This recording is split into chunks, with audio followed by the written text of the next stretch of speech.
I'm sitting here by the gorgeous Sanapur lake on the other side of Hampi, and I'm sitting alone, and that's where those are the huts where I'm staying right now. And what there's something that's been always going on in my mind, that somehow I feel that my ancestors and the ancestors of several families I know, we all belong to the Raichur Doab area. That is the delta that is formed between the Krishna and Tungabhadra rivers. And Raichur Doab area is the place where all the villages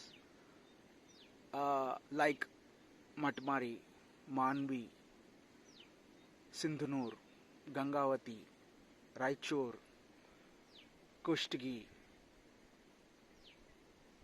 and so on. All these are the villages that are in the Raichur Doab region. And it was a part, it was that controversial territory between the Bahmanis, or not the Bahmanis, after the Bahmanis, the five kingdoms of Bijapur, Berar, Bidar, Ahmednagar and Golconda, all the five that formed a cartel to destroy Vijayanagara, which was then ruled by Ramaraya.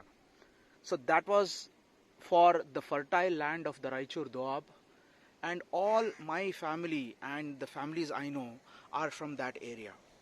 And what followed was called the Battle of Talikota, where these five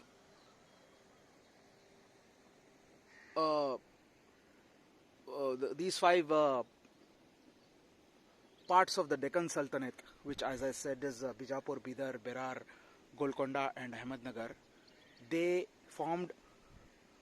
They had a bitter war, the most bloodiest battle, I can say, in the history of India. This is a battle that has been forgotten, and the amount of probably media coverage that the Panipat battles have received, Battle of Talikota has not received that much.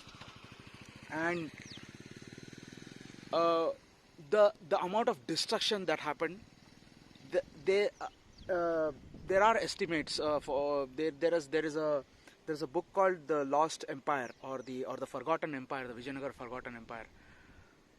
100,000 men from that area were killed, and what followed was a epic scale destruction for 6 months of Vijayanagar kingdom. The entire kingdom, which was once compared to probably better than what Rome was, what Egypt was destroyed mercilessly for 6 months, and 100,000 men from this area died. Matmari, my village, my ancestors who hailed from that village, is right in the center of Raichur Doab. After the battle, it was chaos, it was anarchy, and several of the Hindu families had to flee to places where there is larger cities like Hyderabad. And that's the reason we see a huge number of Kannadigas from these areas who have settled there hundreds of years back.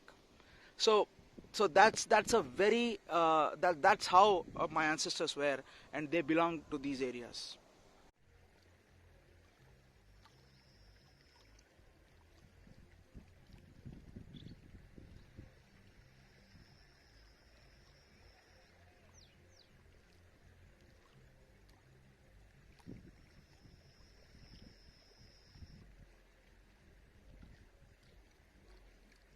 So people should know that the difference, the greatness of this area is, I think it's dual, if you will.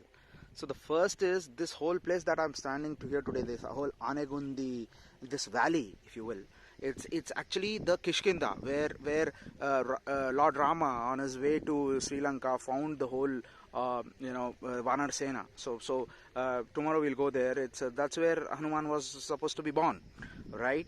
And that goes thousands of, probably 5,000 6,000 years back. And Vijayanagara Empire on the other side of the river is just 500 years old.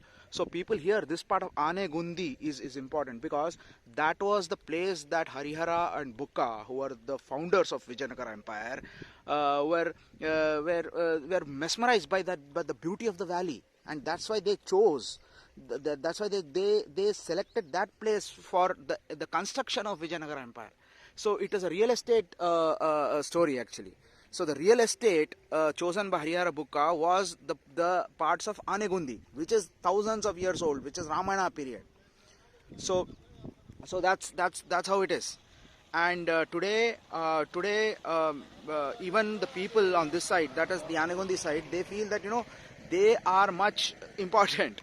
That's the story. Harihara Bukka were great leaders. They formed the empire. It was followed by Devaraya, then Krishna Devaraya, then Achyutaraya, then Ramaraya. It got destroyed in the period of Ramaraya.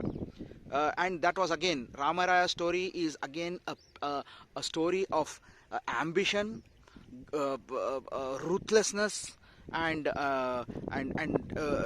it's and in a self-destructive mode.